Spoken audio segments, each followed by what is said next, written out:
Hello students, my name is Rohit Gupta, your chemistry mentor.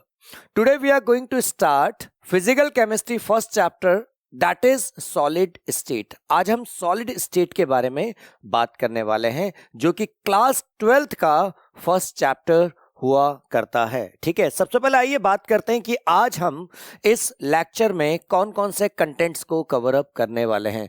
तो content है आपके सामने। सबसे पहले हम बात करने वाले हैं इंट्रोडक्शन अबाउट मैटर की। क्यों? क्योंकि किसी भी चैप्टर को समझने के लिए सबसे पहले बहुत ज्यादा जरूरी होता है उसके बेस को समझना। तो कोई भी सॉलिड स्टेट हो, लिक्विड स्टेट हो, गैस स्टेट हो, ये बनी किससे है? ये बनी है मैटर से।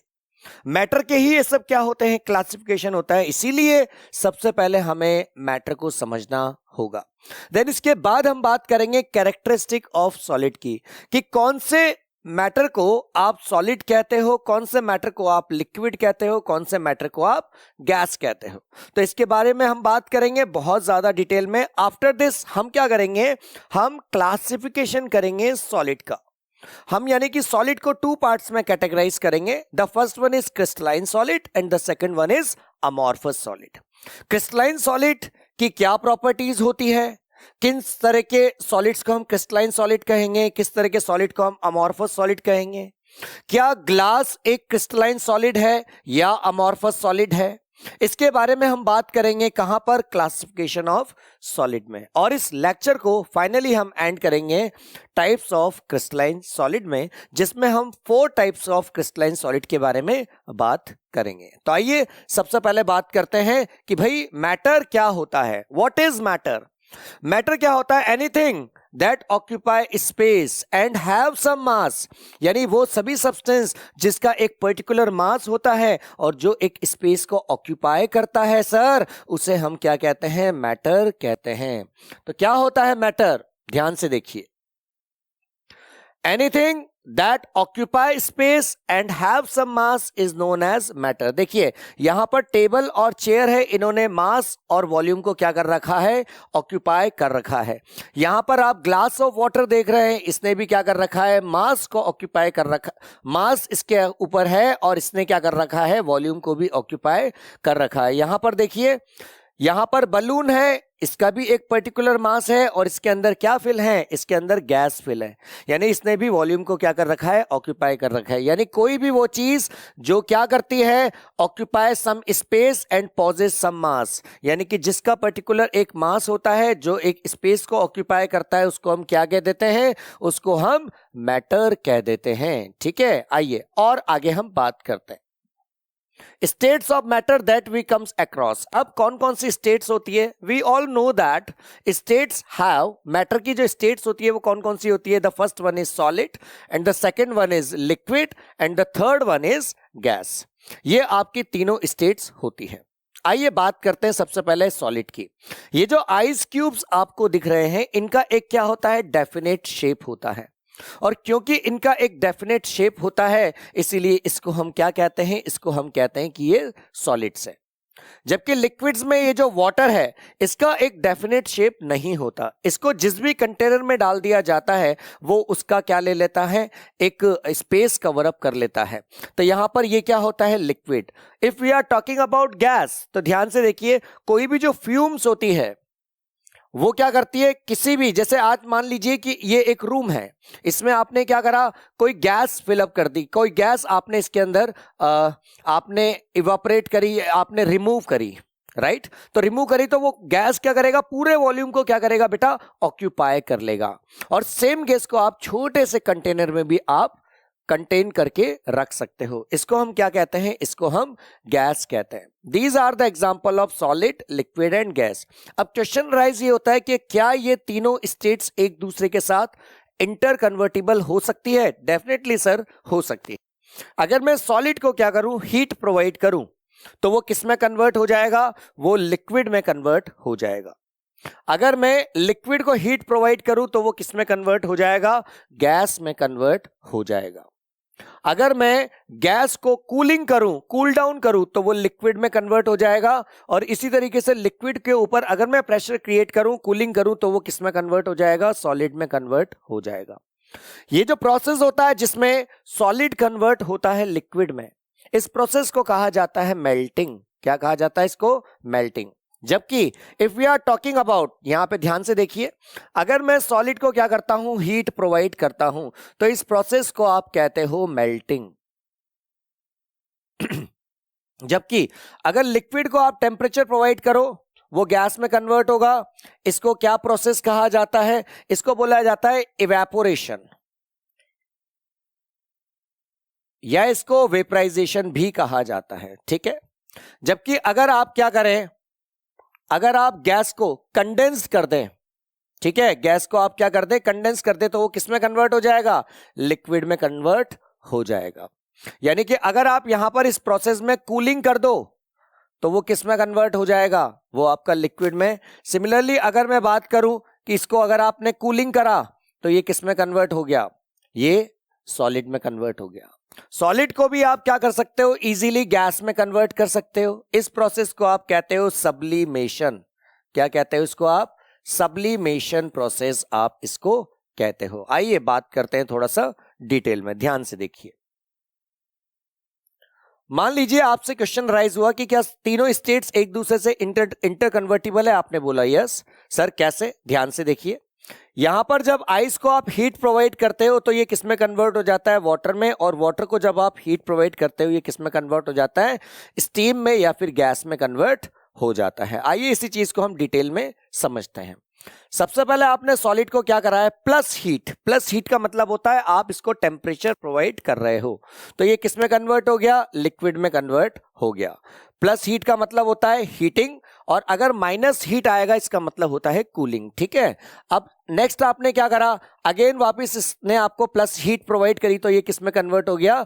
गैस में कन्वर्ट हो गया। जबकि अगर आप रिवर्स प्रोसेस में आते हो, कोई गैस को अगर आप माइनस डेल्टा प्रोवाइड कर रहे हो, माइनस डेल्टा का मतलब क्या होता है? कूलिंग। ठीक है। कूलिंग प्रोवाइड करोगे तो वो लिक्विड में कन्वर्ट हो जाएगा, और वापस आपने इसको कूलिंग प्रोवाइड किया तो ये किस में कन्वर्ट हो जाएगा? ये सॉलिड में कन्वर्ट हो जाएगा। यानी कि सर हमें समझ में आया कि सॉलिड को आसानी से लिक्विड या गैस में कन्वर्ट किया जा सकता है। सिमिलरली लिक्विड और गैस को भी आप किस में कन्वर्ट करते हो? सॉलिड में आप कन्वर्ट कर सकते हो। डन। अब अगेन वापस देख लीजिए, सॉलिड को हीट प्रोवाइड करी तो लिक्विड, लिक्विड को हीट प्रोवाइड करी तो गैस। ठीक है। इसी तरीके से अगर गैस को आपने कूलिंग प्रोवाइड करी तो लिक्विड, वापस कूलिंग प्रोवाइड करी तो सॉलिड में ये कन्वर्ट हो गया। This physical state of matter is the result of interplay of intermolecular force of attraction। अब यहां पर क्या होता है? कई अलग अलग तरह के, ये जो आपकी फिजिकल स्टेट में जो चेंजेस आता है, इसकी वजह से क्या होता है? फोर्स ऑफ अट्रैक्शन भी क्या होता है भाई? चेंज होना स्टार्ट हो जाता है। जैसे अगर आप सॉलिड की बात करो, यहां स्ट्रॉन्ग फोर्स ऑफ अट्रैक्शन लगता है। किसके कंपैरिजन में? लिक्विड और गैस के कंपैरिजन में। अब यहां पर एक वर्ड आया है इंटरमोलिकुलर फोर्स ऑफ अट्रैक्शन।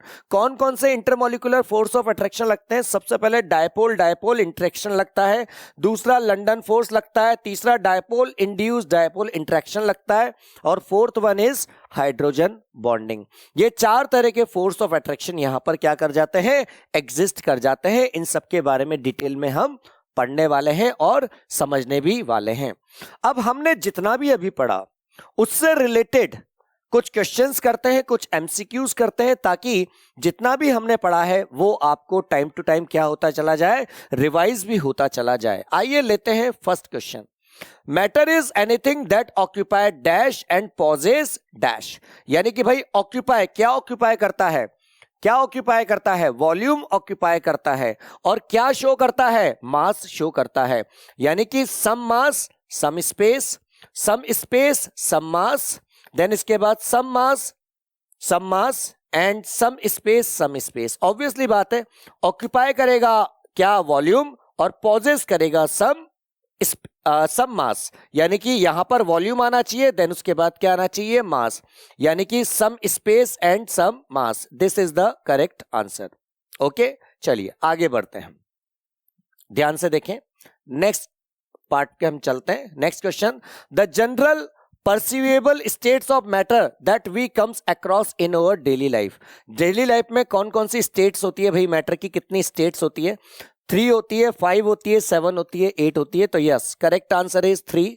कौन कौन सी होती है? सॉलिड, लिक्विड और गैस। ओके, चलिए आइए नेक्स्ट क्वेश्चन की तरफ चलते हैं। Physical state of matter is a result of interplay of, यानी कि फिजिकल स्टेट किसी भी मैटर की चेंज होती है, उसके क्या रीजंस है? रीजन समझिए। पहला पॉइंट क्या है? Intermolecular forces. यस, बिल्कुल सही बात है। इंट्रामोलिकुलर फोर्सेस नहीं, ऐसा कोई हमने अभी तक नहीं पढ़ा। म्यूचुअल फोर्सेस के बारे में भी हमने अभी तक कोई बात नहीं करी। बोथ ए एंड बी, तो correct answer is intermolecular forces. Okay, चलिए आगे बढ़ते हैं। इंटरमोलिकुलर फोर्सेस क्या होते हैं? इंटरमोलिकुलर फोर्सेस डायपोल डायपोल होते हैं। यस, हमने लास्ट ही स्लाइड में देखा है, बिल्कुल डायपोल डायपोल होते हैं। डायपोल इंड्यूस्ड डायपोल होते हैं क्या? बिल्कुल सही बात है सर, ये भी था। इसके बाद लंदन फोर्स होते हैं क्या? यस सर, ये भी था। इसके साथ हाइड्रोजन बॉन्डिंग भी थे। फोर्थ ऑप्शन क्या है? ऑल ऑफ द अबव, यानी कि फोर्थ ऑप्शन आपका क्या हो गया? सही हो गया। ओके, तो ये आपके क्वेश्चंस थे जो अभी तक हमने आपसे डिस्कस किए। आइए बात करते हैं कैरेक्टरिस्टिक ऑफ सॉलिड्स की, कि सॉलिड्स की क्या क्या कैरेक्टरिस्टिक होती है, क्या विशेषताएं होती है सॉलिड की। आइए उनको हम समझते हैं। देखिए जरा, सॉलिड्स में अभी तक आपने बोला कि सॉलिड्स का क्या होता है भाई? फिक्स्ड कंपोजिशन होता है। सॉलिड्स किससे मिलके बनेगा? एटम से मिलके बनेगा, मॉलिक्यूल से मिलके बनेगा, आयन से मिलके बनेगा। इनका कंपोजिशन हमेशा क्या होता है? फिक्स्ड रेशियो में होता है, यानी कि इनका सॉलिड्स का कंपोजिशन फिक्स होता है। इनका मास, वॉल्यूम, डेफिनेट शेप होता है और इनकी डेंसिटी भी क्या होती है? फिक्स्ड होती है। आइए थोड़ी सी बात करते हैं सॉलिड, लिक्विड और गैस में कंपैरिजन करने की। जैसे पैकिंग की अगर मैं बात करूं तो भाई सॉलिड की पैकिंग क्या होती है? क्लोज पैकिंग होती है। क्यों? क्योंकि एटम्स जो होते हैं क्लोजली पैक्ड होते हैं, यानी कि सर इसके अंदर फोर्स ऑफ अट्रैक्शन क्या होता है? बहुत ज्यादा स्ट्रांग होता है। क्योंकि फोर्स ऑफ अट्रैक्शन बहुत ज्यादा स्ट्रांग होता है तो जो इंटर पार्टिकल डिस्टेंस होती है दो एटम्स के बीच में, वो भी क्या होती है? बहुत कम होती है। इसकी वजह से सॉलिड की डेंसिटी क्या हो जाती है बेटा? हाई हो जाती है। ठीक है, तो यहां पर पैकिंग की बात करें तो पैकिंग किस तरीके से होगी? सॉलिड की पैकिंग इस तरीके से आपको दिखती है, क्लोजली पैकिंग आपको यहां पर दिखती है। जबकि यहां पर क्लोजली पैकिंग है, जबकि लिक्विड की अगर बात करूं तो पैकिंग में थोड़ा सा क्या होता है? डिस्टॉर्शन आना चालू हो जाता है, कुछ डिस्टेंस ज्यादा मेंटेन होनी चालू हो जाती है। यहां पर देखिए, हर एक एटम दूसरे एटम के साथ क्लोजली पैक्ड है, मगर यहां पर एटम्स के बीच में थोड़ा सा स्पेस है, यानी कि ये ज्यादा अच्छी तरीके से क्लोजली पैक्ड नहीं है। जबकि अगर मैं गैस की बात करूं तो एटम्स और ज्यादा क्या हो जाते हैं? दूर दूर हो जाते हैं, यानी वेरी लूज पैकिंग या फिर लीस्ट क्लोज पैकिंग होता है। तो पैकिंग समझ में आना चाहिए, क्लोजली पैक्ड होता है, लेस पैक्ड होता है, वेरी लेस पैक्ड होता है। थर्ड पॉइंट बात करते हैं density. Now what is the formula of density? Density is equal to mass by volume. Okay, mass by volume. अच्छा, बहुत अच्छी बात है। तो हमने क्या करा भाई? एक वॉल्यूम लिया। ध्यान से देखिए, जिसका वॉल्यूम कम उसकी डेंसिटी क्या होगी भाई? ज्यादा। तो यहां देखिए, इसको हम पकड़ के कहां ले जाते हैं? इसके ऊपर ले जाते हैं। तो ये जो वॉल्यूम है, ये सारे एटम्स इस वॉल्यूम में कवर अप हो गए। जबकि इसी चीज को अगर हम यहां लाते हैं इस साइड, तो यहां पर देखिए पैकिंग, यहां पर देखिए, यहां पर 1 2 3 4 5 6 एटम्स है और यहां पर कितने एटम्स है? 12 एटम्स हैं। यानी इस वॉल्यूम में 12 एटम्स आ चुके हैं, यहां पर 6 ही एटम आ रहे हैं। जबकि अगर मैं इस वॉल्यूम को अगर लेके यहां जाऊं तो सिर्फ 3 ही एटम्स आते हैं। इसका मतलब क्या? जिसके अंदर ज्यादा एटम्स आएंगे सर, उसकी डेंसिटी भी क्या रहेगी? ज्यादा रहेगी। तो हम कह सकते हैं कि सर डेंसिटी इसकी क्या रहेगी? सबसे ज्यादा रहेगी। उसके बाद किसकी रहेगी? दिस वन, लिक्विड की रहेगी। और आफ्टर दिस किसकी रहेगी? गैसेस की रहेगी। तो हम क्या बोल सकते हैं? सर सॉलिड की डेंसिटी हाई होती है, लिक्विड की डेंसिटी क्या होती है? मॉडरेट होती है, जबकि गैस की डेंसिटी क्या होती है सर? लीस्ट होती है। Okay, clear? तो हमें इस चैप्टर में जो डिटेल में पढ़ना है वो किसके बारे में पढ़ना है? सॉलिड के बारे में ही काफी डिटेल में हमें समझना है। अगर मैं किसी भी सॉलिड का माइक्रोस्कोपिक व्यू देखता हूं, दिस इज अ माइक्रोस्कोप। अगर मैं इसके पीछे क्या है? डायमंड है। अगर मैं डायमंड को माइक्रोस्कोपिक से देखूं तो मुझे इसके अंदर क्या दिखेंगे? मुझे इसके अंदर नंबर ऑफ एटम्स यहां दिखेंगे। और अगर मैं इसको थोड़ा सा बड़ा कर दूं तो आपको भी यहां पर एटम्स दिखने चालू हो जाएंगे। इसका मतलब कोई भी जो मैटर होता है वो किससे मिलके बनता है? एटम से मिलके बनता है। ठीक है, और एक एटम से मिलके नहीं, इनफाइनाइट नंबर ऑफ एटम से मिलके आपका एक मैटर तैयार होता है। आइए बात करते हैं थोड़ी सी और कैरेक्टरिस्टिक ऑफ सॉलिड की। सबसे पहली बात, सॉलिड्स का क्या होता है, फिक्स्ड कंपोजिशन होता है, have fixed mass, fixed volume and shape, और उसके साथ साथ डेंसिटी भी उसकी क्या होती है, फिक्स्ड होती है। अगर मैं डेंसिटी के ऑर्डर की बात करूं तो सबसे पहले अभी ऑलरेडी देख चुके हैं, सॉलिड की डेंसिटी क्या होती है, ज्यादा होती है, देन उसके बाद लिक्विड की रहती है, और उसके बाद किसकी होती है डेंसिटी, गैस की डेंसिटी होती है। एक्सेप्शन में आते हैं बेटा, density of ice is less than density of water. ऐसा क्यों, क्योंकि यहां पर क्या होता है, वाटर की डेंसिटी ज्यादा हो जाती है किससे, आइस से, जबकि सॉलिड फॉर्म में आइस पाया जाता है, मगर फिर भी इसकी डेंसिटी क्या हो जाती है, ज्यादा। और यही वो रीजन होता है जिसकी वजह से आइस जो होता है वो वाटर के सरफेस के ऊपर क्या करता है, फ्लोट करता है, तैरता है। सेकंड बात करते हैं, सॉलिड में इंटरमोलिकुलर डिस्टेंस क्या होती है भाई, शॉर्ट होती है। मतलब क्या, मतलब ये कि let us suppose we have assume a diagram that is this one. यहां पर इस तरह के सॉलिड में क्या होता है, अरेंजमेंट होता है, ध्यान से देखिए, इस तरीके से सॉलिड में क्या होता है, अरेंजमेंट होता है। तो अगर मैं आपसे कहूं दो पार्टिकल के बीच की डिस्टेंस, तो वो क्या रहेगी, नेग्लिजिबल रहेगी। क्यों, क्योंकि दोनों पार्टिकल एक दूसरे के साथ क्लोजली एक दूसरे के साथ जुड़े हुए रहते हैं, दोनों के बीच में फोर्स ऑफ अट्रैक्शन क्या रहता है, स्ट्रांग, जिसकी वजह से डिस्टेंस क्या हो जाती है, बहुत ज्यादा लीस्ट हो जाती है। जबकि अगर आप बात करते हो लिक्विड की, तो वहां पर फोर्स ऑफ अट्रैक्शन थोड़ा कम होता है सॉलिड के कंपैरिजन में, जिसकी वजह से पार्टिकल्स थोड़े दूर दूर हो जाते हैं। लिक्विड में तो फोर्स ऑफ अट्रैक्शन और भी ज्यादा कम होता है, जिसकी वजह से पार्टिकल्स और ज्यादा दूर चले जाते हैं। अब आप यहां पर समझिए कि मान लीजिए एक ऑब्जेक्ट है, इसको मैं दोनों तरफ से फोर्स अप्लाई कर रहा हूं, तो क्या होगा, कुछ भी नहीं होगा। ये कभी भी, क्या ये कंप्रेस होगा, नहीं, ये कंप्रेस नहीं होगा। और यहां से ही आपकी एक प्रॉपर्टी निकलती है कि solid can be never be compressible, कि सॉलिड को हम कंप्रेस नहीं कर सकते हैं, हेंस सॉलिड आर इनकंप्रेसिबल। ठीक है, आइए बात करते हैं next. Solids have the strongest intermolecular force of attraction. Yes, बिल्कुल सही बात है, क्योंकि इनकी डेंसिटी बहुत पैक्ड होती है, इनके बीच में स्ट्रॉन्ग फोर्स ऑफ अट्रैक्शन होता है, दो पार्टिकल्स के बीच की distance very very very short होती है या लीस्ट होती है। इसी वजह से आप क्या कहते हो कि दोनों के बीच में जो फोर्स ऑफ अट्रैक्शन होता है वो क्या होता है, बहुत स्ट्रांग होता है। सॉलिड्स में अगर मान लीजिए कि इंटरमोलिकुलर फोर्स ऑफ अट्रैक्शन, यहां पे आईएमएफ का मतलब क्या है समझिए। यहां पर आईएमएफ का मतलब है inter molecular force of attraction.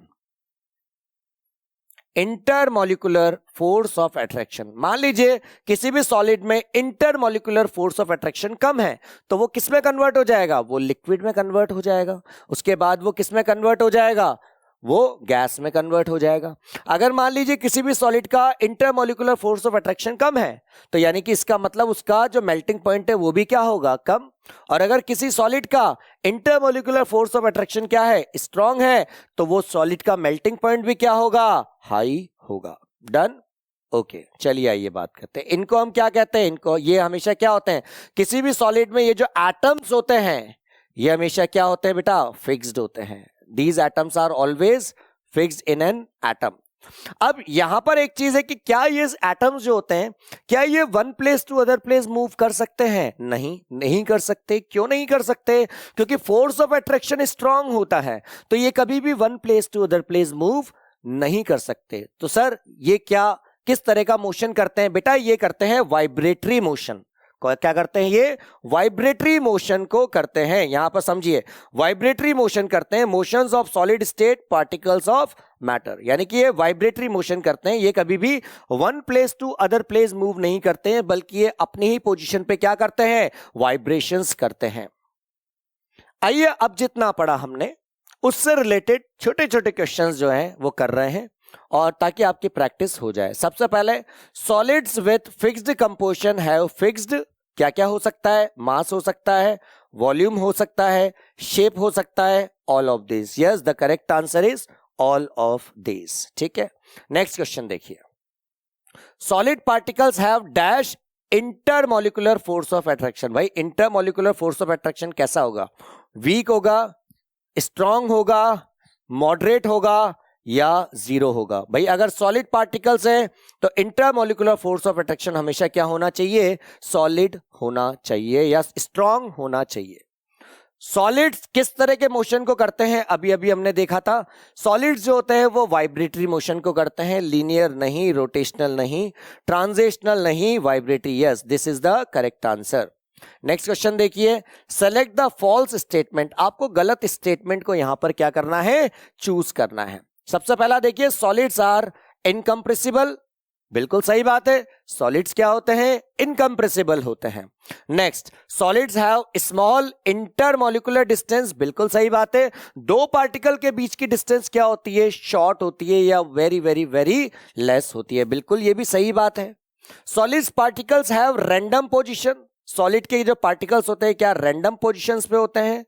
Next point, solids have high density. बिल्कुल सही बात है, सॉलिड्स इनकम्प्रेसिबल होते हैं, सॉलिड में inter particle distance very less होती है और सॉलिड की डेंसिटी भी क्या होती है भाई, बहुत ज्यादा होती है।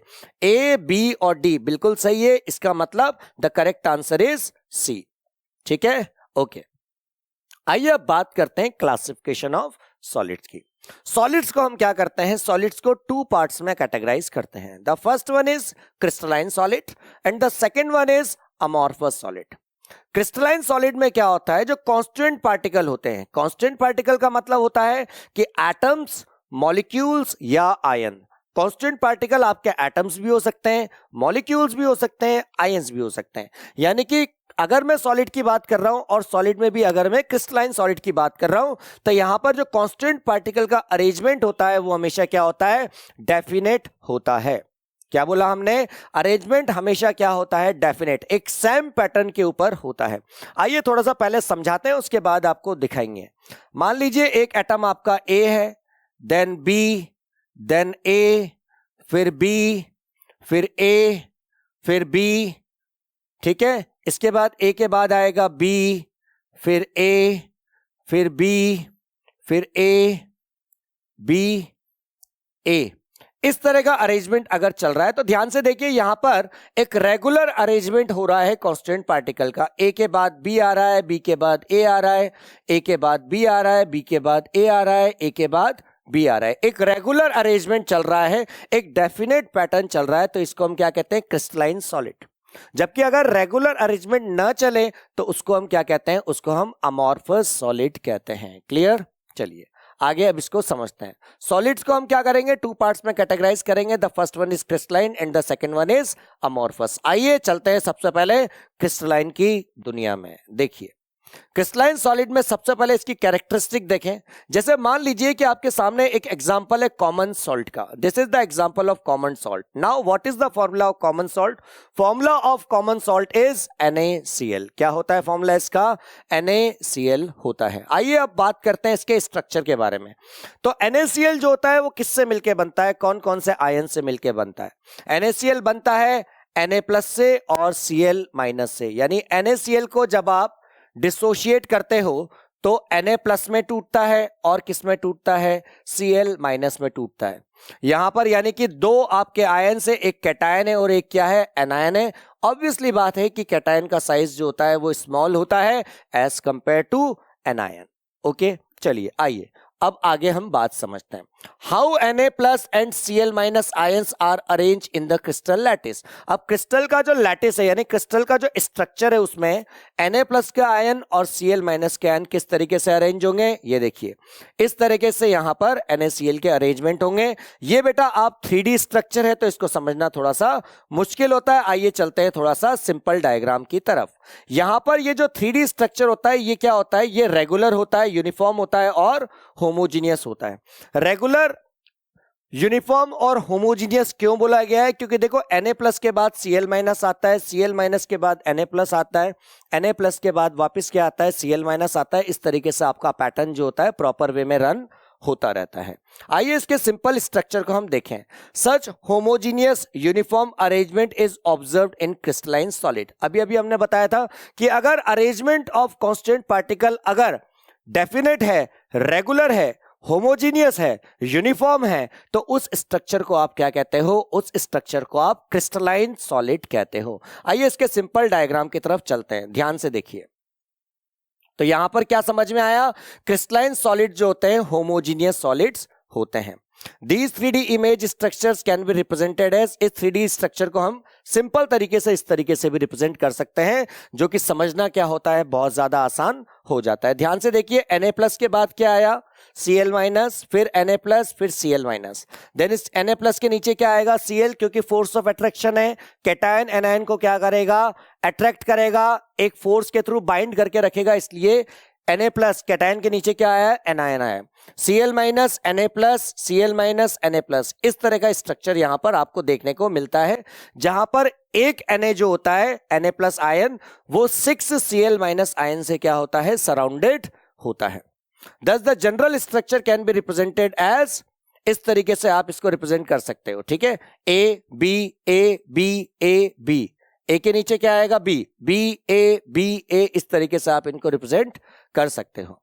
It exhibit long order range. अब देखिए, लॉन्ग ऑर्डर रेंज का मतलब होता है कि अरेंजमेंट बिल्कुल सेम चलना चाहिए, उसको हम लॉन्ग ऑर्डर रेंज कहते हैं। मतलब A के बाद क्या होगा, B आएगा, B के बाद A आएगा, फिर उसके बाद A के बाद B आएगा, B के बाद A आएगा, ये सेम पैटर्न आपका लॉन्ग डिस्टेंस तक चल सकता है, इसीलिए इसको हम क्या कहते हैं, लॉन्ग ऑर्डर रेंज कहते हैं। नाउ ऑर्डर का मतलब क्या होता है, ऑर्डर का मतलब होता है पीरियोडिसिटी, यानी एक रेगुलर इंटरवल में आपका चलना, उसको हम कहते हैं ऑर्डर, ठीक है। देखो, order implies some sort of repetition in the structure, structure में आपको क्या मिले, रेपिटेशन मिले, उसको हम क्या कहते हैं, उसको हम ऑर्डर कहते हैं। जैसे ये जो क्लॉक चल रही है, तो आप देखिए कि जब ये क्लॉक चलती है तो ये अपने आप को क्या करती है, रिपीट करती है।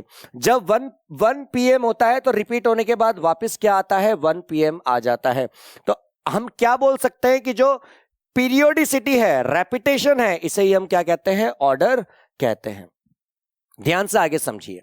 सो वाई लॉन्ग रेंज, हमेशा लॉन्ग रेंज ही क्यों होता है, long range simply implies continuity, continuity को रिप्रेजेंट करने का काम करती है, क्योंकि क्रिस्टलाइन सॉलिड बेसिकली एक कंटिन्यूअस स्ट्रक्चर होता है, एक होमोजीनियस स्ट्रक्चर्स होता है, इसलिए इसको लॉन्ग रेंज बोला जाता है, ठीक है। इस तरह का एक कॉम्प्लेक्स स्ट्रक्चर आपका बनके तैयार होता है।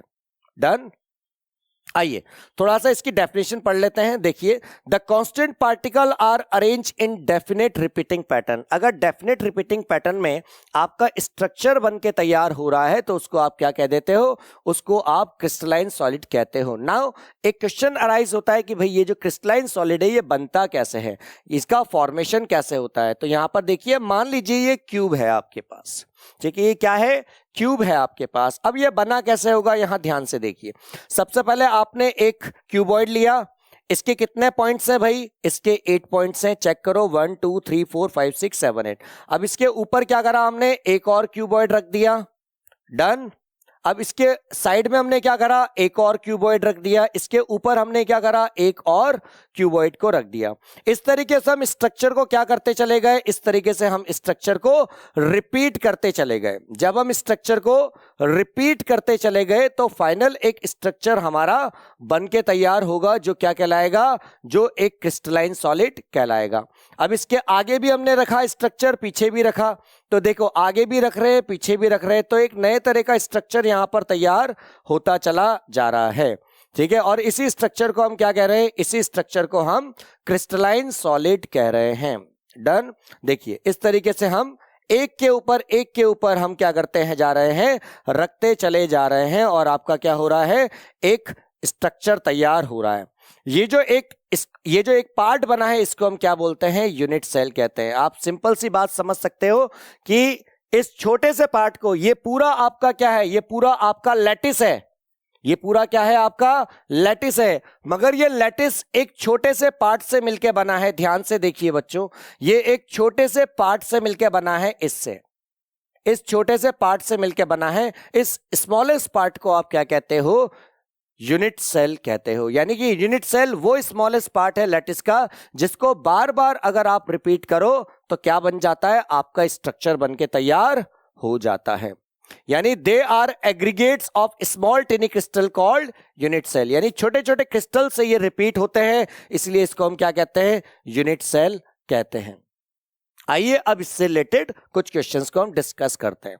Crystalline solids are dash and have dash order, मतलब क्या होता है, सबसे पहले होमोजीनियस और long order. Yes, long order तो होते हैं, और होमोजीनियस, यस बिल्कुल सही बात है, होमोजीनियस भी होते हैं।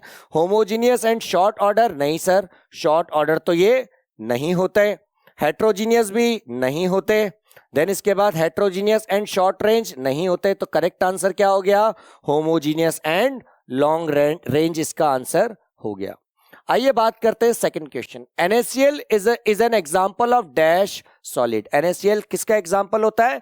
क्रिस्टलाइन सॉलिड का ये एग्जांपल होता है। नहीं, अमॉर्फस हमने पढ़ा ही नहीं अभी, डेफिनेटली क्रिस्टलाइन है, बोथ या नन। तो इसका आंसर क्या आ जाएगा?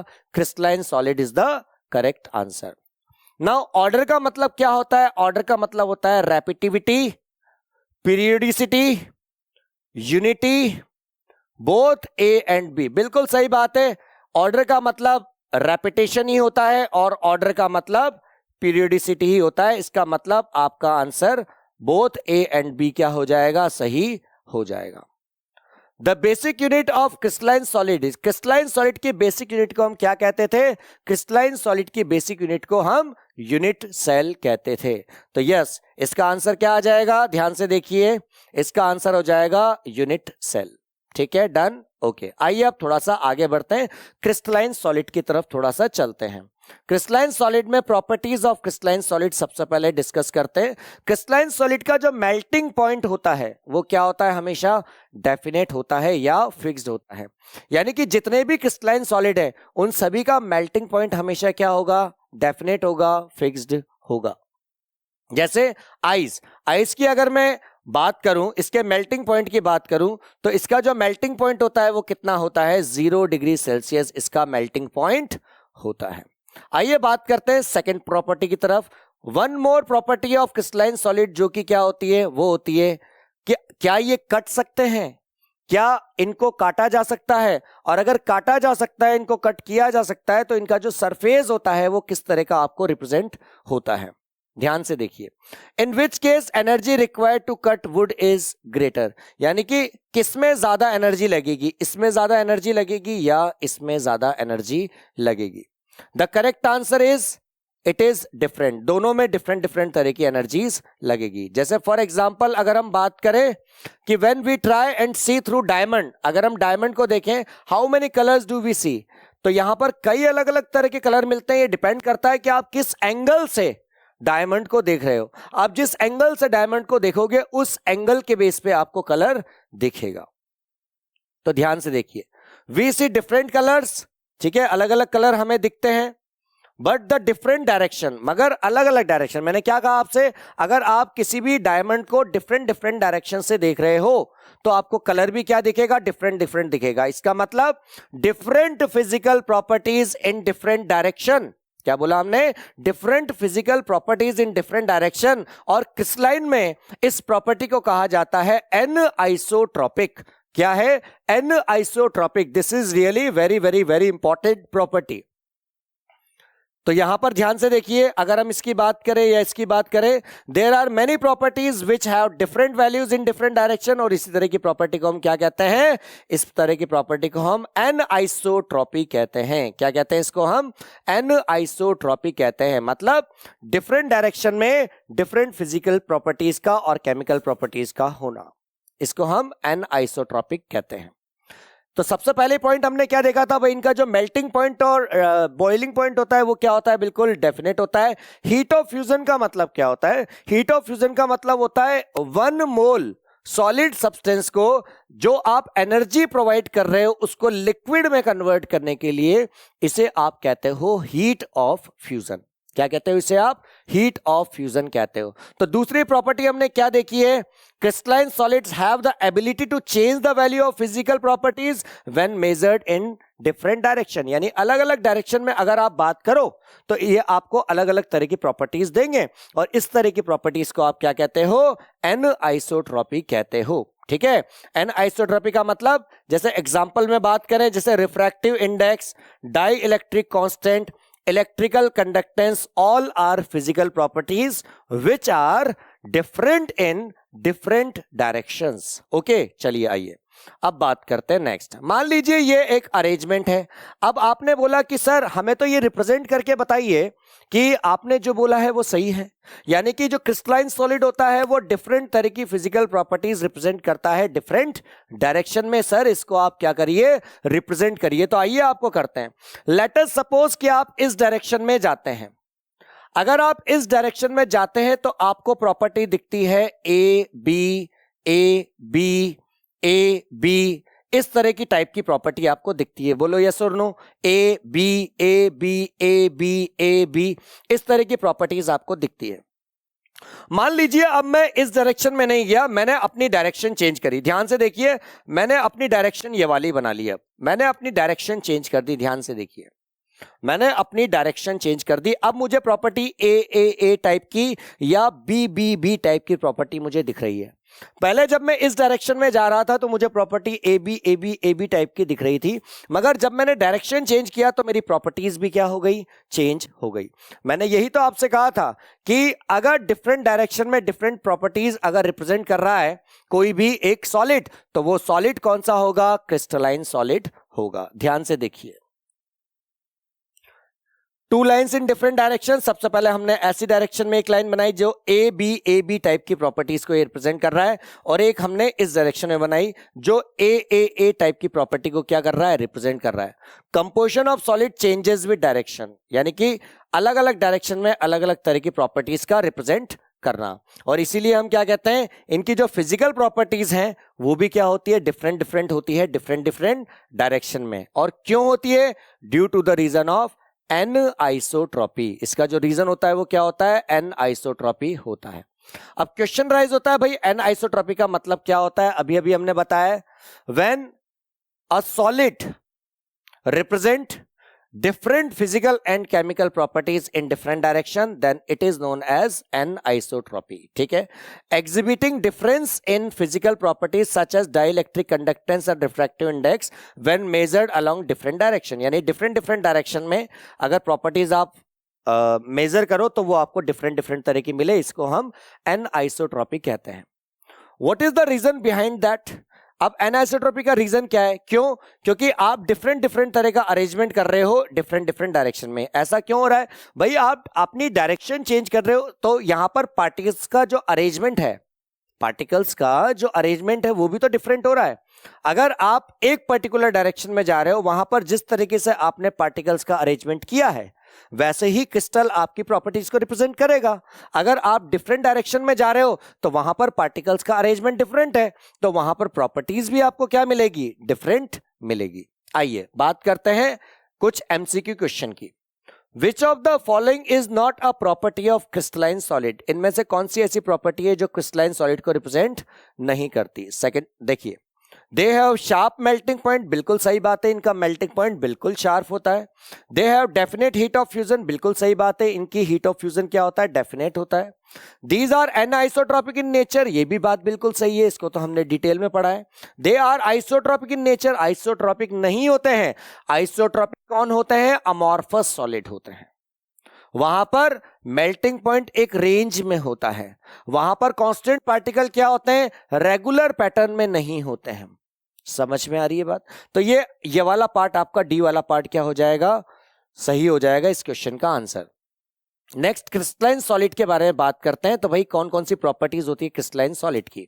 देखिए, they have sharp melting and boiling point, ये बता दिया था। Next, crystalline solids are amorphous. इसके अलावा अमॉर्फस का मतलब क्या होता है, टू और more substance having same crystal structure.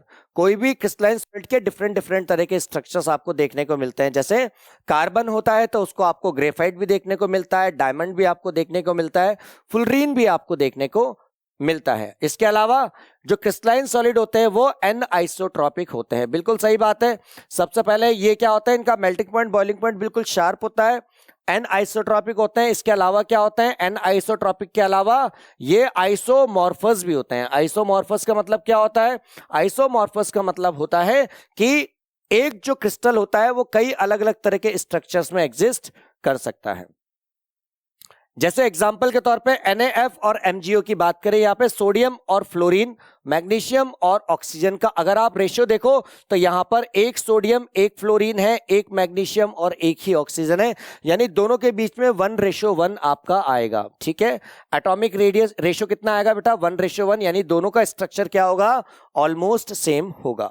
अब यहां पर देखिए NaNO3 और CaCO3, यहां पर 1:1:3 का रेशियो है, यहां पर भी देखना 1:1:3 का है।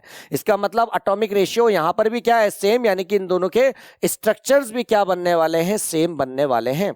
यहां पर इसका एटॉमिक रेशियो देखिए 2:1:4, यहां पर 2:1:4, यानी कि यहां पर दोनों तरफ एटॉमिक रेशियो क्या है? सेम, इसलिए तीन इनके स्ट्रक्चर भी क्या बनने वाले हैं? सेम। यहां पर देखिए 2:3 है, यहां पर भी 2:3 है, यानी एटॉमिक रेशियो दोनों में सेम है। इसका मतलब क्या होगा भाई? इसका मतलब क्या होगा? यस, यहां पर आ गया एक्सेप्शन। यहां पर इन दोनों में क्या होगा? इन दोनों का जो स्ट्रक्चर होगा वो हमेशा क्या होगा? सेम। बट अगर आप NaCl और KCl की बात करें तो NaCl और KCl में दोनों में 1:1 है, मगर फिर भी इन दोनों का जो स्ट्रक्चर है वो सेम नहीं होता है, दोनों का स्ट्रक्चर डिफरेंट होता है। यानी क्या समझा? Crystalline solids are polymorphous. Polymorphous का मतलब क्या होता है? सिंगल सब्सटेंस क्रिस्टलाइज इनटू 2 और मोर फॉर्म्स एट डिफरेंट कंडीशन, यानी अलग अलग तरह की कंडीशन में कोई भी जो क्रिस्टलाइन सॉलिड होता है वो 2 या 2 से ज्यादा 2 और मोर देन 2 फॉर्म्स में क्या कर सकता है? एग्जिस्ट कर सकता है। जैसे एग्जांपल में ध्यान से देखिए, carbon crystallize as graphite and diamond. Carbon graphite की फॉर्म में भी पाया जाता है और डायमंड की फॉर्म में भी पाया जाता है। ग्रेफाइट ब्लैक कलर का होता है, जबकि डायमंड जो होता है लस्ट्रस होता है, चमकदार होता है, ठीक है, शाइनी होता है। दोनों की प्रॉपर्टीज क्या होती है? Different. Sulphur crystallize as monoclinic and rhombic. Monoclinic rhombic का स्ट्रक्चर देख लीजिए, ये आपका मोनोक्लिनिक का स्ट्रक्चर होता है और ये आपका क्या होता है? रोम्बिक का स्ट्रक्चर होता है। आइए अब बात करते हैं थोड़े से अगेन वापस कुछ MCQs की। ठीक है, ध्यान से देखिए। क्रिस्टलाइन सॉलिड्स क्या होते हैं? एन आइसोट्रॉपिक होते हैं, बिल्कुल सही बात। आइसोमॉर्फस होते हैं, बिल्कुल सही बात। पॉलीमॉर्फस होते हैं, बिल्कुल सही बात। तो इसका आंसर क्या आ जाएगा? D is the correct answer. Next देखिए, anisotropic composition of solid dash with dash, मतलब क्या? remains same, comma direction, changes directions, changes particles, remain same particles। देखो एनाइसोट्रोपिक का कंपोजिशन होता है सॉलिड्स का डिफरेंट विथ डिफरेंट डायरेक्शन, यानी changes with direction. Direction के साथ क्या होता है? चेंजेस, यानी कि चेंजेस विथ डायरेक्शन। इसका आंसर हो जाएगा।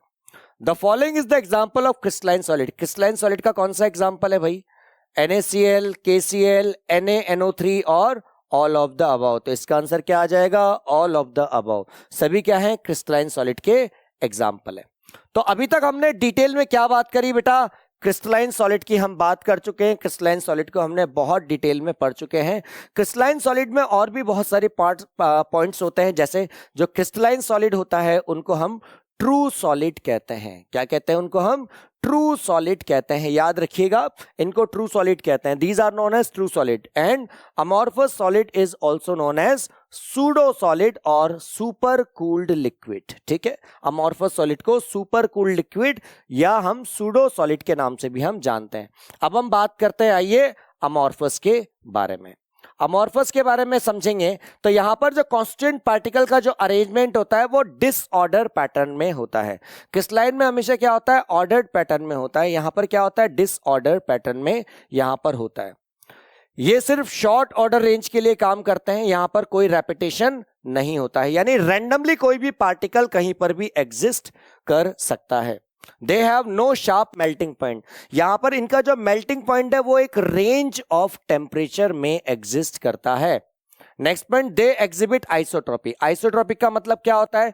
कि सेम तरह की फिजिकल और केमिकल प्रॉपर्टीज का होना डिफरेंट डिफरेंट डायरेक्शंस में। इसको हम क्या कहते हैं? इसको आइसोट्रोपी कहते हैं। दोबारा आपको बता रहे हैं, एन आइसोट्रोपी का मतलब different physical and chemical properties in different direction.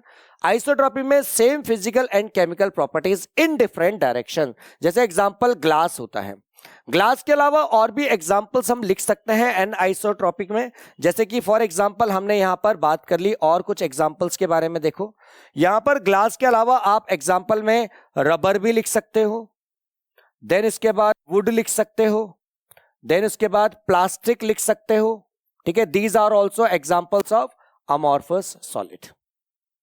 On increasing temperature amorphous solid generally soften, जैसे जैसे आप टेम्परेचर बढ़ाओगे अमॉर्फस सॉलिड क्या होता चला जाएगा, सॉफ्ट होता चला जाएगा, और एक पर्टिकुलर टेम्परेचर के बाद वो क्या हो जाएगा, पूरी तरीके से मेल्ट हो जाएगा। इसके अलावा ध्यान से देखिए, टार, प्लास्टिक, रबर, ग्लास, ये भी क्या होते हैं, अमॉर्फस सॉलिड के ही एग्जाम्पल होते हैं। आइए क्वेश्चन के तरफ चलते हैं। अमॉर्फस सॉलिड्स क्या होते हैं भाई, डिसऑर्डर्ड होते हैं और लॉन्ग रेंज नहीं। लॉन्ग रेंज तो कहां होता है, क्रिस्टलाइन सॉलिड में, यानी डिसऑर्डर तो होंगे मगर लॉन्ग रेंज नहीं होंगे, शॉर्ट रेंज होंगे। तो यहां पर disorder, short range, yes this is the correct answer. Ordered long range नहीं, ऑर्डर्ड शॉर्ट रेंज नहीं, B is the correct answer. आइए नेक्स्ट क्वेश्चन की तरफ चलते हैं। The following is the example of amorphous solid. कौन कौन से भाई, glass, yes this is the amorphous solid. Rubber is also example of amorphous solid. Tar is an example of amorphous solid. Obviously बात है, ऑल ऑफ द अबव है, तो इसका आंसर क्या हो गया, ऑल ऑफ द अबव इसका आंसर हो गया। थर्ड क्वेश्चन की तरफ चलते हैं कि अमॉर्फस सॉलिड जो होते हैं has no sharp melting point. बिल्कुल सही बात है, इनका मेल्टिंग पॉइंट शार्प नहीं होता है। सॉफ्टन ऑन हीटिंग, जब इसको हीट किया जाता है तो क्या सॉफ्ट होते हैं, बिल्कुल सही बात है। एग्जिबिट आइसोट्रॉपिक, क्या ये आइसोट्रॉपिक प्रॉपर्टी को बताते हैं, बिल्कुल सही बात है, तो इसका आंसर क्या आ जाएगा, डी, ठीक है। आइए बात करते हैं क्लासिफिकेशन ऑफ क्रिस्टलाइन सॉलिड। अब यहां पर हम क्रिस्टलाइन सॉलिड को क्या करेंगे, क्रिस्टलाइन सॉलिड को हम 4 पार्ट्स में कैटेगराइज करेंगे।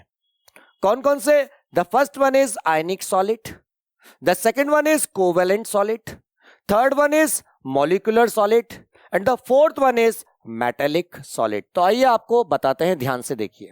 सबसे पहले क्रिस्टलाइन सॉलिड को हमने 4 पार्ट्स में डिवाइड किया। First one is molecular solid, second one is ionic solid, third one is metallic solid and the fourth one is covalent solid. अब धीरे धीरे हम इन सब के बारे में पढ़ेंगे। सबसे पहले डिटेल में हम पढ़ने वाले हैं मॉलिक्यूलर सॉलिड के बारे में। यहां पर जो कांस्टेंट पार्टिकल होंगे वो कौन कौन से हो सकते हैं भाई, मॉलिक्यूल्स होते हैं। मॉलिक्यूलर सॉलिड में क्या होते हैं, मॉलिक्यूल्स। यहां पर मॉलिक्यूलर सॉलिड को भी हम क्या करते हैं, 3 पार्ट्स में कैटेगराइज करते हैं, नॉन पोलर, पोलर और हाइड्रोजन बॉन्डेड, ठीक है। आइए इन सब के बारे में डिटेल में पढ़ते हैं। सबसे पहले बात करते हैं नॉन पोलर मॉलिक्यूलर सॉलिड के बारे में। यहां पर सबसे पहले नॉन पोलर, नॉन पोलर का मतलब जिनके ऊपर चार्जेस प्रेजेंटेड नहीं होता है उसको हम क्या कहते हैं, नॉन पोलर। जैसे अगर एटम्स की बात करूं, argon, krypton, xenon, all the noble gases are non polar in nature. यहां पर जो मॉलिक्यूल्स फॉर्म होते हैं वो कैसे फॉर्म होते हैं, नॉन पोलर जो एटम्स होते हैं उन्हीं से आपके मॉलिक्यूल्स जो होते हैं वो फॉर्म होते हैं। जैसे H2, Cl2, Br2, I2, ये सब किसके एग्जाम्पल है, ये सब एग्जाम्पल है मॉलिक्यूलर सॉलिड। और कौन से molecular solid, non polar molecular solid के एग्जाम्पल्स हैं। ये जो सॉलिड्स होते हैं ये सॉफ्ट होते हैं और बेटा इलेक्ट्रिसिटी इनमें कंडक्ट नहीं होती। अरे जब फ्री एटम्स ही नहीं होंगे, जब फ्री आयंस ही नहीं होंगे तो कैसे इलेक्ट्रिसिटी कंडक्ट होगी, बिल्कुल सही बात है। तो यहां पर ये सॉफ्ट होंगे क्योंकि वीक फोर्स ऑफ अट्रैक्शन लगता है, पहला रीजन। दूसरा रीजन कि कोई फ्री इलेक्ट्रॉन्स नहीं होता जिसकी वजह से यहां पर इलेक्ट्रिसिटी कंडक्ट हो। इनका जो मेल्टिंग पॉइंट होता है वो भी लो होता है और ये या तो लिक्विड स्टेट में रहते हैं या फिर क्या रहते हैं, गैसियस स्टेट में रहते हैं, ठीक है। द एटम्स और molecules are held together by weak dispersion force, जिसको आप क्या कहते हो, लंडन फोर्स भी कहते हो। This is the weakest force, ठीक है। डिस्पर्जन फोर्स कह लो या फिर आप इसमें क्या कह दो, लंडन फोर्स कह लो। अब यहां पर क्वेश्चन राइज ये होता है कि सर ये एक दूसरे से जुड़े रहते हैं लंडन फोर्स के थ्रू या डिस्पर्जन फोर्स के थ्रू, मगर कैसे, ध्यान से देखिए। सबसे इसके बाद हम बात करने वाले हैं कैसे होते हैं, वो अभी बताएंगे। सेकंड पार्ट की बात करते हैं मॉलिक्यूलर पोलर मॉलिक्यूल्स की। यहां पर मॉलिक्यूल्स जो होंगे उसके ऊपर क्या होगा, पोलर कोवेलेंट बॉन्ड फॉर्म होगा। जैसे HCl हो गया, HBr हो गया, SO2 हो गया, NH3 हो गया। यहां पर आपको पोल्स दिखेंगे। पोल्स का मतलब चार्जेस आपको यहां पर दिखेंगे। ये क्या होते हैं, सॉफ्ट होते हैं। And are non conductor of electricity, और ये नॉन कंडक्टर ऑफ इलेक्ट्रिसिटी होते हैं। इनका जो मेल्टिंग और बॉइलिंग पॉइंट होता है वो क्या होता है भाई, नॉन पोलर मॉलिक्यूलर सॉलिड से तो ज्यादा होता है, मगर जनरली इनका जो मेल्टिंग और बॉइलिंग पॉइंट है वो क्या होता है, वीक ही होता है। अधिकतर ये भी क्या होते हैं, गैसियस और लिक्विड स्टेट में रहते हैं रूम टेम्परेचर के ऊपर। ये सॉलिड जो होते हैं वो उनमें मॉलिक्यूल्स जो होते हैं वो स्ट्रॉन्ग डायपोल इंटरेक्शन के थ्रू जुड़ा रहता है। जब नॉन पोलर की बात करता हूं तो कौन सा फोर्स ऑफ अट्रैक्शन था, लंडन फोर्स ऑफ अट्रैक्शन या डिस्पर्जन फोर्स ऑफ अट्रैक्शन। यहां पर मैं बात कर रहा हूं पोलर मॉलिक्यूलर सॉलिड की, यहां पर जो फोर्स ऑफ अट्रैक्शन होगा वो कौन सा होगा, यहां पर होगा बेटा डायपोल इंटरेक्शन, जो कि नॉन पोलर के कंपैरिजन में क्या होता है, स्ट्रॉन्ग होता है। ठीक है, आइए आगे बात करते हैं। हाइड्रोजन बॉन्डिंग मॉलिक्यूलर सॉलिड की बात करते हैं। सबसे पहले यहां पर जो फोर्स ऑफ अट्रैक्शन लगता है वो इलेक्ट्रोनेगेटिव एलिमेंट और हाइड्रोजन एटम के बीच में लगता है। यानी कोई भी एक मॉलिक्यूलर सॉलिड जिसमें एक एटम आपका क्या है, हाईली इलेक्ट्रोनेगेटिव है, और दूसरा एटम क्या है, हाइड्रोजन है, तो उनके बीच में जो फोर्स ऑफ अट्रैक्शन लगेगा उसको हम क्या कहते हैं, हाइड्रोजन बॉन्डिंग कहते हैं। The molecule of such solids contain polar covalent bond between, दोनों के बीच में पोलर कोवेलेंट बॉन्ड बनता है, किनके बीच में, हाइड्रोजन एटम के बीच में और फ्लोरीन ऑक्सीजन नाइट्रोजन एटम के बीच में। ये जो फ्लोरीन ऑक्सीजन नाइट्रोजन है ये क्या है, हाईली इलेक्ट्रोनेगेटिव एलिमेंट है। Strong hydrogen bonding bind molecular of such solid like H2O। अब बाकी दोनों के कंपैरिजन में, यानी कि पोलर मॉलिक्यूलर सॉलिड और नॉन पोलर मॉलिक्यूलर सॉलिड के कंपैरिजन में हाइड्रोजन बॉन्डिंग जो होती है वो क्या होती है, स्ट्रॉन्ग होती है। They are non conductor of electricity, इसमें इलेक्ट्रिसिटी कंडक्ट नहीं होती है। आइए टेबल के थ्रू समझते हैं। सबसे पहले आप पैरामीटर लेंगे, फिर नॉन पोलर, पोलर और हाइड्रोजन बॉन्डेड। सबसे पहले हम बात करेंगे भैया इसमें कांस्टेंट पार्टिकल जो है वो किस तरह के होते हैं। तो सबसे पहले नॉन पोलर की बात करें, ध्यान से देखिए। बेसिकली कोई भी एटम में क्या होता है, इलेक्ट्रॉन्स जो होते हैं वो चारों तरफ चक्कर लगाते रहते हैं और सेंटर में क्या होता है, न्यूक्लियस होता है। अब रीअरेंजमेंट होता है और रीअरेंजमेंट के बाद क्या होता है, सभी इलेक्ट्रॉन्स एक तरफ आ जाते हैं और दूसरी तरफ क्या चला जाता है भाई, दूसरी तरफ पॉजिटिव चार्ज चला जाता है। मतलब क्या होता है, न्यूक्लियस अपनी जगह फिक्स है, मतलब इलेक्ट्रॉन्स क्या हो गए, वन साइड आ गए। अब दूसरा वाला जो एटम है, दूसरा वाला एटम का न्यूक्लियस क्या करता है, इस इलेक्ट्रॉन के ऊपर फोर्स ऑफ अट्रैक्शन लगाता है, जिसकी वजह से इसके ऊपर क्या होता है, पार्शियली नेगेटिव चार्ज आ जाता है। और ये जो न्यूक्लियस होता है इसके ऊपर तो ऑलरेडी क्या रहता है, पॉजिटिव चार्ज रहता है। तो ये जो न्यूक्लियस होता है ये अपने पास वाले इलेक्ट्रॉन को, यानी कि जो दूसरे एटम्स के जो इलेक्ट्रॉन है उनके ऊपर पार्शियली क्या करता है, नेगेटिव चार्ज क्रिएट करता है, जिसकी वजह से उसके ऊपर क्या क्रिएट हो जाता है, पार्शियली पॉजिटिव चार्ज क्रिएट हो जाता है। यहां पर जो ये फोर्स ऑफ अट्रैक्शन होता है ये बहुत स्मॉल अमाउंट में होता है, इसीलिए इसको हम क्या कहते हैं, लंदन फोर्स कहते हैं। बात समझ में आ रही है। तो अगर मैं नॉन पोलर मॉलिक्यूलर सॉलिड की बात करूं तो भाई कांस्टेंट पार्टिकल कौन से होंगे, नॉन पोलर मॉलिक्यूल्स होंगे। जबकि अगर मैं पोलर की बात करूं तो पोलर में तो सीधी सी बात है, पोलर होगा यानी उनके ऊपर चार्ज होगा, यानी किसी के ऊपर पॉजिटिव चार्ज होगा, किसी के ऊपर क्या होगा, नेगेटिव चार्ज। यानी कि यहां पर किस तरह के मॉलिक्यूल्स क्रिएट होंगे, यहां पर पोलर मॉलिक्यूल्स क्रिएट होंगे, यानी कि पोलर मॉलिक्यूल्स होंगे। हाइड्रोजन बॉन्डिंग में क्या होता है, एक एटम आपका हाइड्रोजन होगा और सामने क्या होगा, इलेक्ट्रोनेगेटिव एलिमेंट होगा।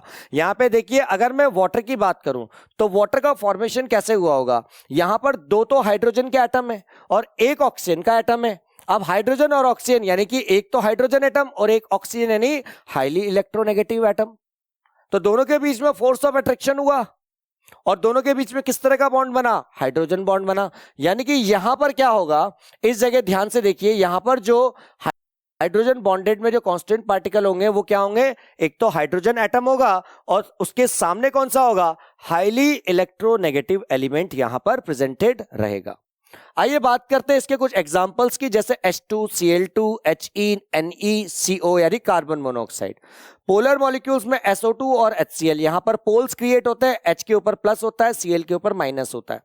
यहां पर क्या होता है भाई, H2OHF। यहां पर ध्यान से देखेंगे आप तो यहां पर हाइड्रोजन हमेशा दिखेगा आपको हाइड्रोजन बॉन्ड में, और सामने कौन होगा, हाईली इलेक्ट्रोनेगेटिव एलिमेंट होगा।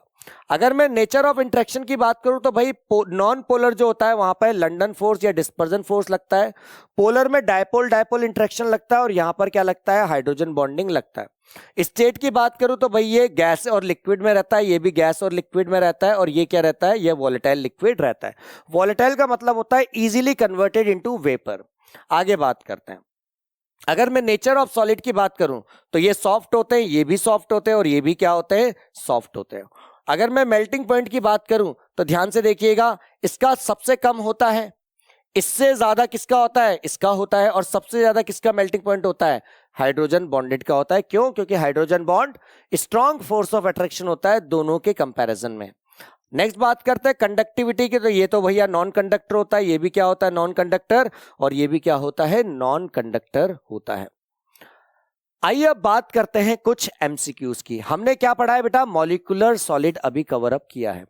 Which of the following is not a type of crystalline solid, इनमें से कौन सा ऐसा है जो क्रिस्टलाइन सॉलिड का टाइप नहीं है। सबसे मॉलिक्यूलर सॉलिड यस, आयनिक सॉलिड बिल्कुल, कोवेलेंट सॉलिड बिल्कुल, और नॉन मेटेलिक सॉलिड। भाई नॉन मेटेलिक सॉलिड क्या है, ये तो पढ़ा ही नहीं था हमने, तो ये इसका क्या होगा, करेक्ट आंसर होगा। What is the order of melting point in molecular solid, molecular solid में ऑर्डर क्या रहता है, पोलर का। सबसे ज्यादा किसका रहता है मेल्टिंग पॉइंट, हाइड्रोजन बॉन्ड का, हाँ या ना।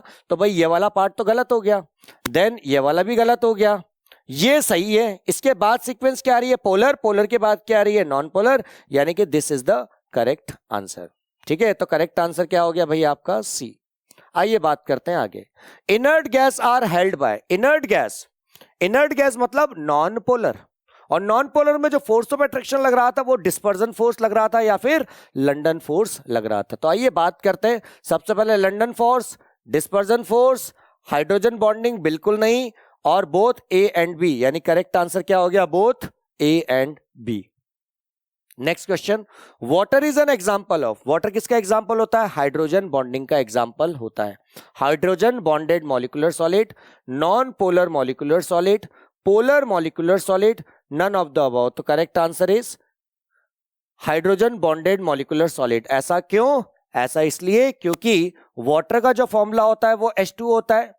अब ये ऑक्सीजन जो होता है वो क्या होता है, हाईली इलेक्ट्रोनेगेटिव होता है, हाईली इलेक्ट्रोनेगेटिव होता है। अगर मैं इलेक्ट्रोनेगेटिविटी का सीक्वेंस बताऊं तो आपको ये बता सकता हूं, ये वाला।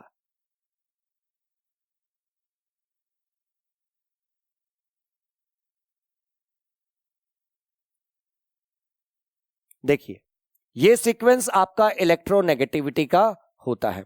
यानी अगर आपसे कहे कि पूरी पीरियोडिक टेबल में सबसे ज्यादा इलेक्ट्रोनेगेटिव कौन होता है, तो आप बोलोगे हाइड्रोजन पूरी पीरियोडिक टेबल में सबसे ज्यादा इलेक्ट्रोनेगेटिव होता है। ठीक है, इलेक्ट्रोनेगेटिविटी का मतलब होता है tendency to attract electron itself, सामने के इलेक्ट्रॉन को अपनी तरफ खींचना, उसको हम कहते हैं इलेक्ट्रोनेगेटिविटी, जिसकी वजह से उसके ऊपर जो खींचता है उसके ऊपर नेगेटिव चार्ज आ जाता है और सामने वाले के ऊपर क्या चला जाता है, पॉजिटिव चार्ज चला जाता है। आइए अब बात करते हैं हम आगे आयनिक सॉलिड की। ध्यान से देखिए, आयनिक सॉलिड क्या होता है भाई, कांस्टेंट पार्टिकल आयनिक सॉलिड के आयंस होते हैं। यहां पर क्या होंगे भाई, सबसे पहले तो दो चीजें होगी आयनिक सॉलिड में, एक तो कैटायन होगा, एक एनायन होगा। कैटायन का साइज क्या होगा भाई, स्मॉल होगा एज कंपेयर टू एनायन। दोनों के बीच में फोर्स ऑफ अट्रैक्शन होगा और क्या बॉन्ड बनेगा, आयनिक बॉन्ड यहां पर फॉर्म होगा। तो सबसे पहले small size positively charge cation, ये कैटायन है और ये क्या है, एनायन। दूसरा पॉइंट देखिए, relatively greater size negatively charge anion, यानी कि ये एनायन है और ये क्या है बेटा, कैटायन है, और दोनों के बीच में फोर्स ऑफ अट्रैक्शन लग रहा है। जैसे NaCl KCl, Na का साइज छोटा होगा, Cl का साइज क्या होगा, बड़ा। अगर मैं बोलूं कि ये भाई Na है और ये क्या है, Cl, इसमें कोई प्रॉब्लम वाली बात नहीं है। आगे बात करते हैं, ध्यान से देखिए। अगर मान लीजिए मैं डिटेल में समझूं कि क्या हो रहा है NaCl में, तो यहां पर ये डायग्राम पहले भी आया था, ये 2 डायमेंशनल डायग्राम है, NaCl NaCl NaCl, इस तरीके से Na प्लस के नीचे Cl माइनस आएगा। क्यों, क्योंकि आयनिक बॉन्ड लग रहा है, स्ट्रॉन्ग फोर्स ऑफ अट्रैक्शन लगता है। इस स्ट्रक्चर को आप इस तरीके से भी देख सकते हो, यहां पर एक Na जो है वो 6 क्लोरीन एटम्स के साथ क्या होता है, कनेक्टेड होता है। अब यहां पर आप फोकस कीजिए, ionic solids are form due to, कैसे फॉर्म होता है, due to force of attraction between the ions of, किन किन आयंस के बीच में, ध्यान से देखिए, फोर्स ऑफ अट्रैक्शन किसके बीच में लगेगा, ये आपका क्या है, एनायन, ये क्या है आपका कैटायन। यानी इन दोनों के बीच में क्या लगेगा, फोर्स ऑफ अट्रैक्शन लगेगा। क्यों, क्योंकि दोनों अपोजिट चार्जेस है, इसलिए दोनों के बीच में फोर्स ऑफ अट्रैक्शन लगेगा। तो अट्रैक्शन किनके बीच में होगा, अपोजिट चार्जेस के बीच में, जबकि रिपल्जन किनके बीच में होगा, सेम चार्जेस के बीच में हमेशा क्या होगा, सेम चार्जेस के बीच में हमेशा रिपल्जन होगा। तो देखिए आगे क्या लिखा हुआ है, forces of repulsion between the ions of same charges, same charges के बीच में रिपल्जन होगा। ये चीज बड़ी इंपॉर्टेंट है कि जितने नंबर ऑफ Na+ आयंस होंगे उतने नंबर ऑफ Cl- होंगे, तभी आप कहोगे कि आपका जो स्ट्रक्चर है वो क्या है, न्यूट्रल है। तभी वो स्ट्रक्चर क्या है, न्यूट्रल। तभी तो उसको आप क्या कहते हो, इलेक्ट्रिकली न्यूट्रल कहते हो। ठीक है, अगर मान लीजिए इसके एक फेस की बात करूं तो मैं क्या कर रहा हूं, इस फेस को पकड़ के मैं कहां ले आया, इस फेस को पकड़ के मैं यहां पर ले आया। तो यहां पर अब समझने वाली बात क्या है, ध्यान से देखिए, ध्यान से देखिए। Cation are also surrounded by anion. यहां पर ध्यान से देखिए, क्या यहां पर जो एनायन है वो कैटायन से क्या है, सराउंडेड, और जो कैटायन है वो किससे सराउंडेड है, मान लीजिए कैटायन है, अब कैटायन किससे सराउंडेड है, ये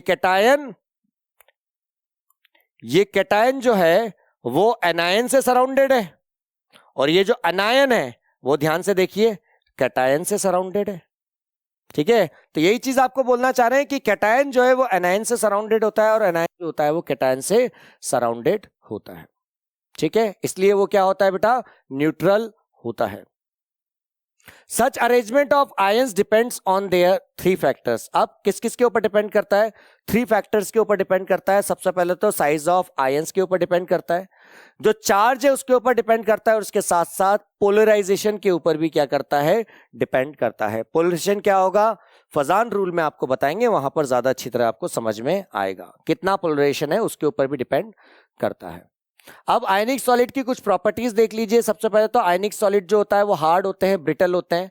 आयनिक सॉलिड का मेल्टिंग पॉइंट क्या होता है, ज्यादा। Non conductor and poor conductor होते हैं इलेक्ट्रिसिटी के सॉलिड स्टेट में, मगर एक्वस स्टेट में और मोल्टन स्टेट में इसमें क्या होता है, इलेक्ट्रिसिटी कंडक्ट होनी स्टार्ट हो जाती है। ऐसा कैसे, ध्यान से देखिए, ये आयनिक सॉलिड का स्ट्रक्चर है, और यहां पर अगर मैं क्या करूं, फोर्स अप्लाई करूं इधर से और इधर से, तो क्या होगा, यहां पर एक लेयर इस साइड चली जाएगी, दूसरी लेयर क्या होगी, इस तरफ चली जाएगी। देखिए दोनों का यहां पर क्या हो गया, जो कांस्टेंट पार्टिकल का जो अरेंजमेंट है वो क्या हो गया, disturb.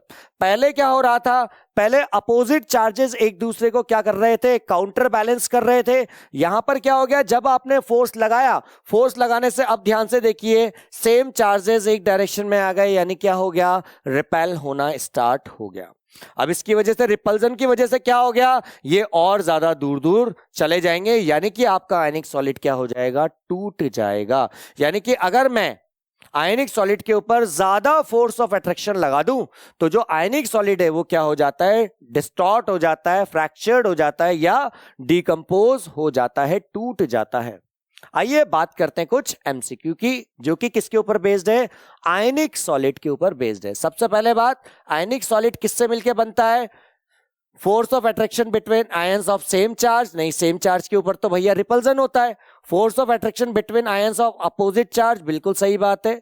Force of repulsion between ions of same charge, both B and C. तो इसका करेक्ट आंसर क्या हो गया, बोथ बी एंड सी, क्योंकि देखो अपोजिट चार्ज के ऊपर अट्रैक्शन होगा और सेम चार्जेस के ऊपर क्या होगा, रिपल्जन होगा। Arrangement of ions in ionic solid depends on, किसके ऊपर डिपेंड करता है, 3 फैक्टर्स के ऊपर डिपेंड करता है, size of atom, charge of atom और पोलराइजेशन। इसका यानी कि आंसर हो गया all of the above. Next point देखिए, आयनिक सॉलिड्स क्या होते हैं, आयनिक सॉलिड्स हार्ड होते हैं, बिल्कुल सही बात है। आयनिक सॉलिड ब्रिटल्स होते हैं क्या, बिल्कुल सही बात है। आयनिक solid non conductor of electricity होते हैं क्या एक्वस सॉल्यूशन में, अच्छा ऑप्शन क्या है, बोथ ए एंड बी, यानी कि ए और बी इसका क्या हो गया भाई, करेक्ट आंसर हो गया। क्यों, क्योंकि एक्वस सॉल्यूशन में ये कभी भी नॉन कंडक्टर नहीं होते हैं। एक्वस सॉल्यूशन में ये क्या हो जाते हैं, इलेक्ट्रिसिटी को कंडक्ट करना स्टार्ट कर देते हैं। Next, on application of shear force, अगर आप मान लीजिए आयनिक सॉलिड के ऊपर फोर्स ऑफ अट्रैक्शन लगाते हैं तो क्या होगा, फोर्स ऑफ अट्रैक्शन लगाने के बाद क्या होगा, slides over each other, are fractured, show no effect, both A and B. तो इसका आंसर क्या आ जाएगा, ए एंड बी, यानी स्लाइड्स एक दूसरे से चली जाएगी अपोजिट की तरफ और वो क्या हो जाएगी, टूट जाएगी। ठीक है, आइए बात करते हैं मेटेलिक सॉलिड्स की। ध्यान से देखिए, मेटेलिक सॉलिड में क्या होता है, मान लीजिए this is a structure of a metal, और इस मेटल में क्या होता है, डिफरेंट डिफरेंट तरह के एटम्स प्रेजेंटेड होते हैं। क्योंकि इनमें डिफरेंट डिफरेंट तरह के एटम्स प्रेजेंटेड होते हैं तो ऑब्वियसली बात है इनके अंदर क्या होते होंगे, इलेक्ट्रॉन्स भी क्या होते होंगे, प्रेजेंटेड होते होंगे। ये देखिए इस तरह के इलेक्ट्रॉन्स यहां पर प्रेजेंटेड हैं। अब क्या होता है कि जब आपने इसको टेम्परेचर प्रोवाइड करते हो तो टेम्परेचर प्रोवाइड करने से इलेक्ट्रॉन्स क्या करते हैं, इलेक्ट्रॉन्स को एनर्जी मिलनी चालू हो जाती है। यहां पर एक वर्ड आया, metals have low ionisation potential. क्यों, क्योंकि इसके वैलेंस शेल में 1 इलेक्ट्रॉन, 2 इलेक्ट्रॉन और 3 इलेक्ट्रॉन्स होते हैं। जब आप इनको एनर्जी प्रोवाइड करते हो तो एनर्जी प्रोवाइड करने से क्या होता है, एनर्जी प्रोवाइड करने से जो इलेक्ट्रॉन्स होते हैं वो क्या हो जाते हैं, मूव करना स्टार्ट कर देते हैं। और जब इलेक्ट्रॉन्स मूव करना स्टार्ट कर देते हैं तो जो मेटेलिक सॉलिड होता है उसमें क्या होता है, इलेक्ट्रिसिटी कंडक्ट होना स्टार्ट हो जाती है। Energy required to remove the most loosely bonded electron from the valence shell and isolated gaseous atom. अब इलेक्ट्रॉन्स फ्री होके क्या होते हैं, मूव करना स्टार्ट कर देते हैं, जिसकी वजह से इसके अंदर इलेक्ट्रिसिटी क्या हो जाती है, कंडक्ट होना स्टार्ट हो जाती है। ठीक है, इस तरीके से मूव करना ये स्टार्ट कर देते हैं। ये मेटल आयंस हैं, इनको कर्नाल्स बोला जाता है और इनको क्या बोला जाता है, इलेक्ट्रॉन। यानी कि कर्नाल्स और इलेक्ट्रॉन्स के बीच में जो फोर्स ऑफ अट्रैक्शन लगता है उसे ही हम क्या कहते हैं, मेटेलिक बॉन्ड कहते हैं। यहां पर ये जो इलेक्ट्रॉन्स है इसको हम क्या कहते हैं, इनको हम सी ऑफ फ्री इलेक्ट्रॉन्स कहते हैं। The constant particle in metallic solids are metal ions and free electrons. यानी मेटल आयन और फ्री इलेक्ट्रॉन के बीच में क्या होता है, बॉन्ड क्रिएट होता है, जिसको हम क्या कहते हैं, जिसको हम मेटेलिक बॉन्ड कहते हैं। ठीक है, यहां पर देखिए, आगे देखो ध्यान से। The constant particles in metallic solids are metals ions and free electrons. इन दोनों के बीच में फोर्स ऑफ अट्रैक्शन लगता है।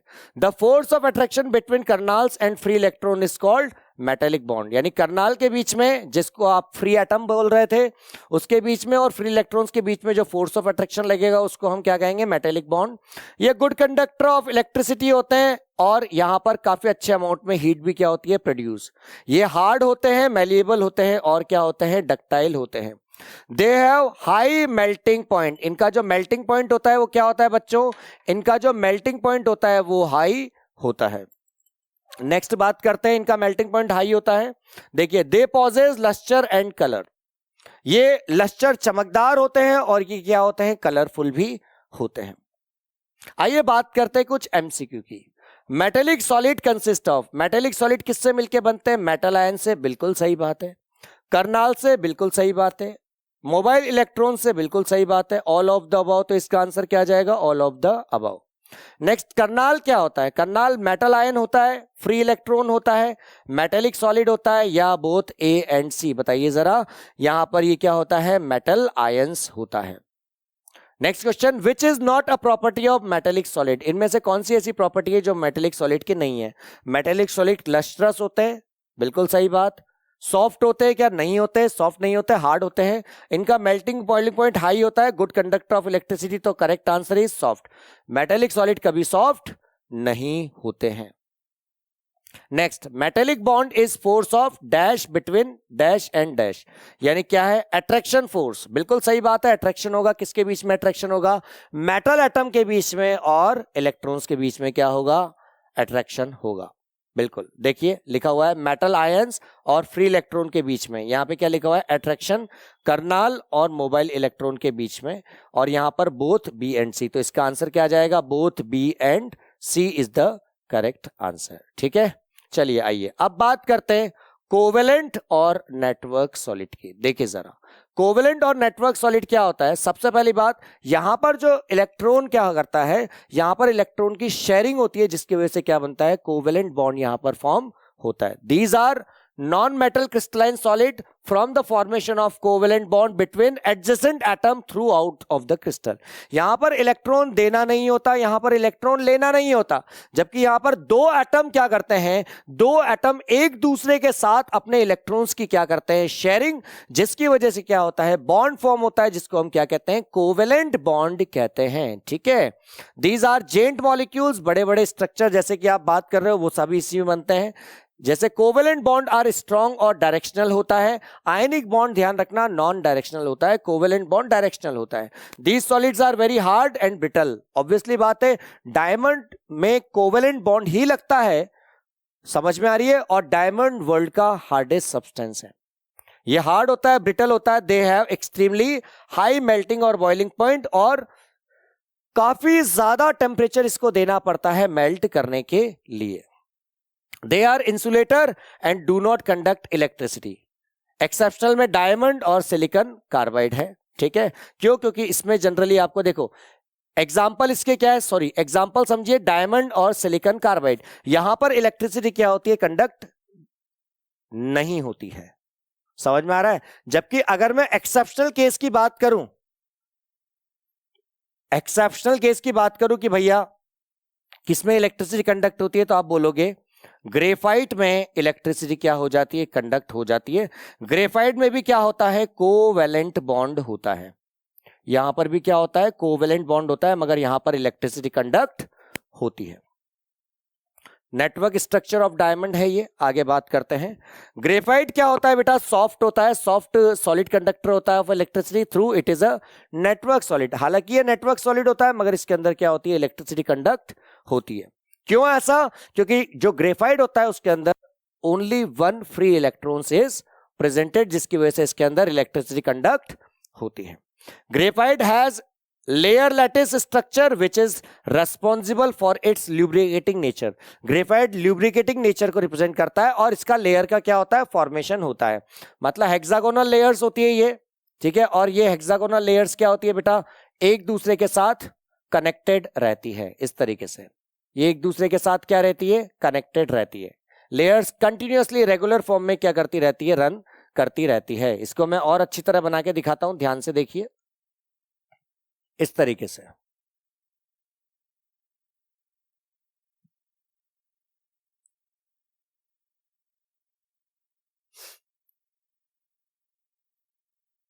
ठीक है।